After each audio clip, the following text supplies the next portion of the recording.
If y'all didn't see, by the way, Maya, her TED Talk, came out today. Officially on the channel. 8 hours ago it dropped. I remember when she was working on this right before we did South Africa, Nat Geo out there. So I'm really excited to see how she actually did. Oh, it's effing. Is it effing? Already. No, there's no way, right? Bro, I'll be fine.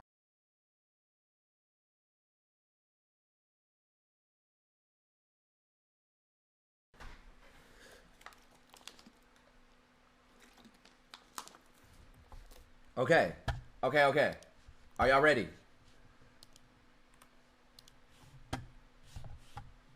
Let's do it. Listen, flock. Lock in here. Let me get the production right. Production.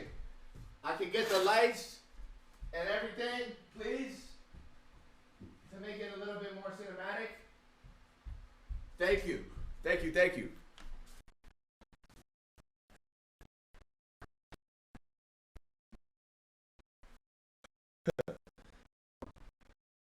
All right, y'all. Let's do it. This is Maya's TED Talk. Hi. So my mission is to use the internet to build the Production. next generation of conservationists. And I have not been doing this for all that long. Okay, I was born in 1998, so I will get that out of the way right off the bat. But I'll tell you guys how I got started. So I grew up on a farm. Will we ever meet production? I No. always loved animals. So we had rabbits and horses. We're just getting started. Whoa, hold on. Hello? Yeah, I know. I have to turn her up. She's low. Hold on. Run it back. Ready? Steady. This is good, right, chat? My mission is to use the internet to build our next generation of conservationists. And I have not been doing this for all that long. Okay, I was born in 1998, so I will get that out of the way right off the bat. But I'll tell you guys how I got started. So I grew up on a farm, and I always loved animals. So we had rabbits and horses and chickens and we had it, and I loved it.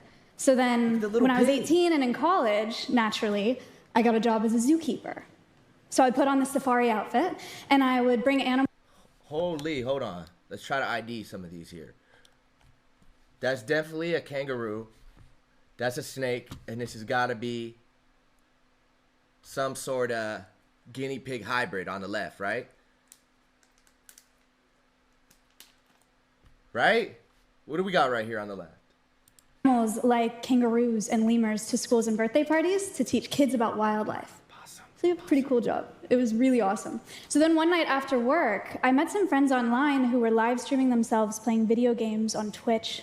And I had no idea what that meant. But I learned that I could broadcast myself live on this website doing whatever I wanted. So I could cook, or I could sing, or I could play video games. And if people enjoyed watching it, they would send me they went back in the archives and found this? Actual real money. And as a college student, that's pretty freaking sweet. So I started streaming to about 10 viewers at a time almost every day. Then one night after one of these live streams, I got a call from a... really publicly speaking here, too.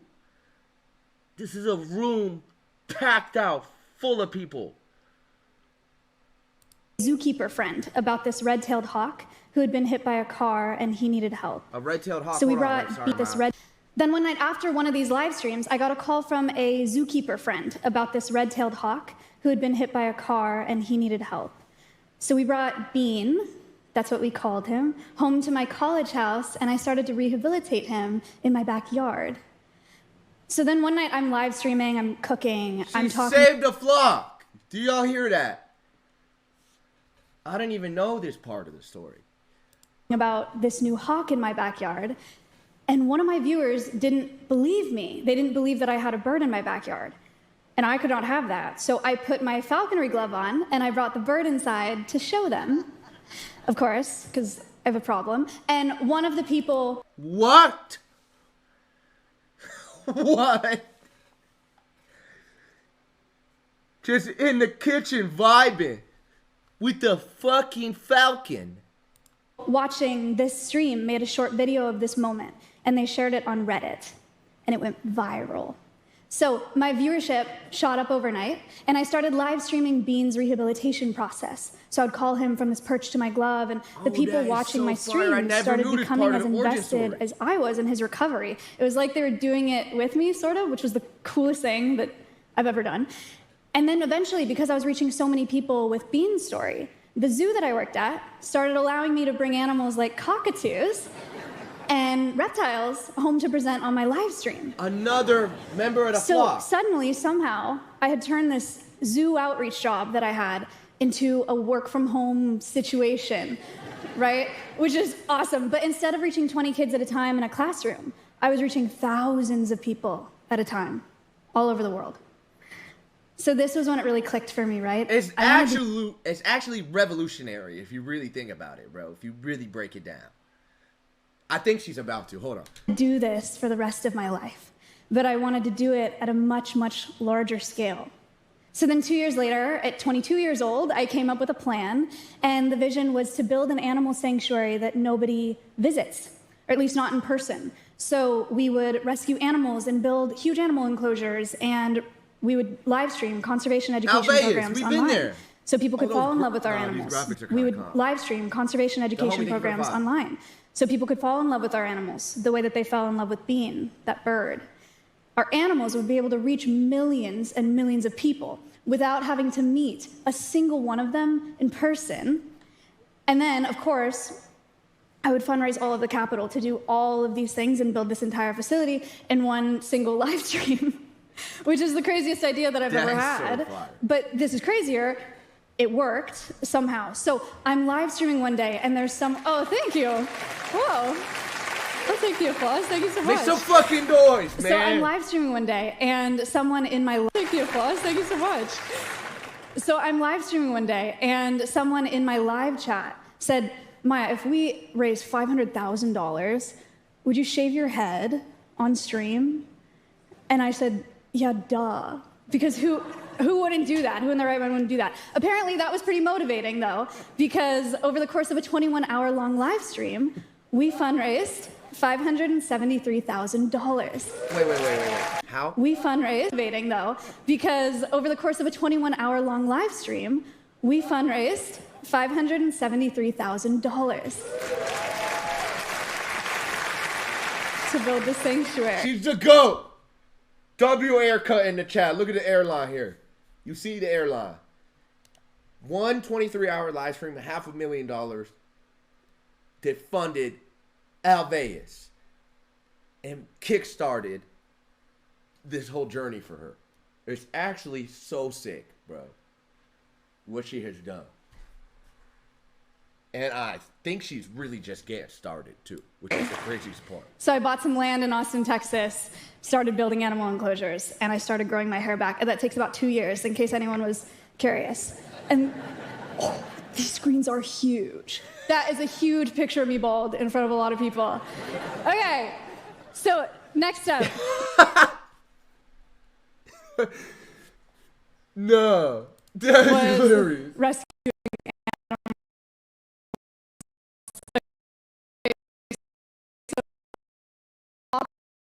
and Momo are marmosets. They're these very tiny, very, very charming New World monkeys. That had to have been the first time she saw it at that scale. Realizing, oh damn. But then rescuing animals. Okay, so Appa and Momo are marmosets. They're these very tiny, very, very charming New World monkeys. Small F, hold on. It's good? No? F, go back 10 seconds? Okay. Was rescuing animals. Okay, so Appa and Momo are marmosets. They're these very tiny, very, very charming New World monkeys. Someone originally bought... Run it back? Okay. What part did you... I think it's fine. It was in and out. Them as pets online, but then after years of inadequate care, they were brought to us for rehabilitation. So they now live at Alveus to help teach people about the exploitation of primates in the pet trade and about the importance of conserving their rainforest habitats too. They also have a little iPad to play games on now. It's very, very cute. Finn is an American red fox who was confiscated from the illegal pet trade in California. So he and his best friend Reed now live at Alveus to help teach people about the nightmare that is the We saw this exhibit with Silky, no? The fox exhibit? Is there still no Wi-Fi? No, we get Wi-Fi tomorrow. Why y'all putting top? Trade, helping to build a new generation of fur-free consumers. Then there's Winnie the Moo. Winnie! She's a cow. She was rescued from a beef operation in Oklahoma. She lives at Alveus to help teach people about commercial agriculture and how it impacts animal welfare and our planet. One way that viewers can support the sanctuary is by feeding Winnie treats. So a $5 donation made online results in treats being dispensed. Is by feeding Winnie treats. So a $5 donation made online results in treats being dispensed via this automated feeder. Today, bro, can we just talk about the even being able to think about that and make that a thing is so tough, right? Just to have that idea and then watch it unfold, and then I know how it like, listen, she says, listen. Hey, that treat feeder has generated over $38,000 in funding for the sanctuary. Isn't that crazy? Insane. No, she's genuinely a visionary, bro. Like, no one else did this before her. $30,000 off $5 donations. How many donations is that? What's the math on that? At least $10 to $25, right? It's a lot of treats. She's a very happy cow. Since 2019, through live streaming, I have raised over $7.5 million for conservation causes across the globe. Make some fucking noise. I think we're part of that too, chat. In 2025 alone, we reached over 250 million people with conservation education online. Half a billion. It's over 10 people. million classrooms, just like the ones that I was bringing zoo animals to in college, just in the last year. Alveus is now home to rescued parrots and emus and monkeys and wolf dogs and more, and we have those 36 cameras that are live streaming them 24 hours a day. But the beautiful thing about these live cameras is our animals are all blissfully unaware of the thousands of eyes on them at any given time. Not being open to the public means that our animals are less stressed by the unpredictable factors that come with people visiting, right? It also means that we've never had to divert any of our funding to guest experiences, like gift shops and concession stands and parking lots. But one of the most positive benefits is we've developed one of the most accessible zoo models in the world. Anyone with an internet connection can visit our animals for free from their device from anywhere on the planet. And they do. Our online demographic. No, for real though, if y'all thought she was lying, look it, hold on. Bang, we're there. And now we're here. Look.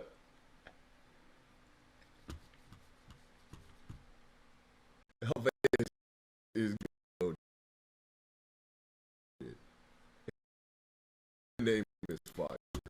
Community. They range from about 17 to 28 years old. We are just our nation's visited new voters, Alveus Sanctuary. All of us. new consumers, and up-and-coming decision makers. We hold the future of this planet in our hands. But most of our online community didn't even join with an interest in environmentalism at all. They are just normal people. It effed? When did you guys lose it? We hold the voters, range from about 17 to 28 years old. We are our nation's new voters, new consumers, and up-and-coming decision makers. We hold the future of this planet in our hands. But most of our online community didn't even join with an interest in environmentalism at all. They are just normal people, internet users who stumbled across our content in one of their many, many feeds. Alveus Sanctuary brings conservation to young people, largely by meeting them where they already are, which is on social media. But before social media, TV programming was establishing the best examples of conservationists, right? Heroes like Steve Irwin and David Attenborough and Jane Goodall. These are obviously some of my personal heroes, probably some of yours as well, as they should be. These guys rock, right? But for most of us, it can be really hard to see ourselves in such legends. It leaves us feeling like that work is just a far-off dream that only other people achieve. Did y'all also watch Steve Irwin show growing up? Bro, I loved that show. I still remember the day, bro. It actually was so sad. I love that show. It's really cool now to see his son follow kind of in the path that he paved too, and some of the things that he's done. Rest in peace, man. But at Alveus, it can be really hard to see ourselves in such legends. It leaves us feeling like that work is just a far-off dream that only other people achieve. But at Alveus, that dream doesn't feel so far off. My bad, y'all. For our viewers, Alveus is a dream that forgave the stingrays. It's just a far-off dream that only other people achieve. But at Alveus, that dream doesn't feel so far off. For our viewers, Alveus is a dream that one of them achieved from within a space that they're already a part of. And they get to be a part of it all live. So we're just getting started. Our next step is taking this Alveus approach to the wild. We're building a new facility where we're going to breed endangered species at Alveus for reintroduction and release into the wild. We're starting with the recovery. This part's cool. Hold on. Listen. Step is taking this Alveus approach to the wild. We're building a new facility where we're going to breed endangered species at Alveus for reintroduction and release into the wild. Wolves! We're starting with the recovery of critically endangered wolves. Our sincere hope is that people will fall in love with these wolves the way that they fell in love with Bean, that bird from college. Come on now, hold on. Do you understand how insane that is? To take a species of animal, rehabilitate it, and repopulate the wild with it. It's so tough. We hope that they'll care really the way that they've endangered wolves. Production and a new facility where we're going to breed endangered species at Alveus for reintroduction and release into the wild. We're starting with the recovery of critically endangered wolves. Our sincere hope is that people will fall in love with these wolves the way that they fell in love with Bean, that bird from college. We hope that they'll care really deeply about these individuals and then, in turn, about the wild places that we return them to. Millions and millions of brand new conservationists fighting for wildlife and wild places, all doing it from their homes. So my mission is to use the internet to build our next generation of conservationists. And I think it's working. Thank you. I think you're safe to say. Oh, she got a standing ovation. So my mission is to use it's working. Thank you. Wow, she asked me a question. Thank you. It could not be easy to speak in a room full of people, let alone TED Talk. That was awesome. So cool. I saw someone say, too, any update on the flock block. I have to actually get an update. We'll see. But we are sponsoring a bird enclosure. Chat. That means we're going down the middle with it, right? A bird enclosure at Alveus. We got to find some time to take a trip back out there, hopefully soon. But we got Not Geo Part 2 coming up in July. And yeah, it's so cool to see that she actively crushed that, man. Shout out to Maya. Shout out to Maya. We are sponsoring a flock block. Yes, a bird enclosure with birds. And I think we get to go there and make it and put a crane there. And I think Emaru sponsored the other 4 too, right, chat? If I got it right? My teammate in league.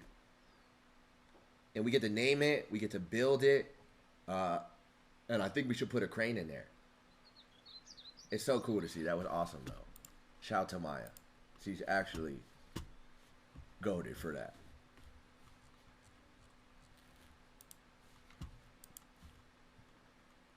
Killed it. Get a pet bird. I don't know if that's a good idea for me to get a pet bird. But I could sponsor the enclosure and go over there and show love. And there'll be a 24/7 camera on the flock block. I think that's what we're going to call it, the flock block. Right? Have 200K playing in there 24/7. 100%. I have to. I'll get an update, chat. I'll get an update from Maya.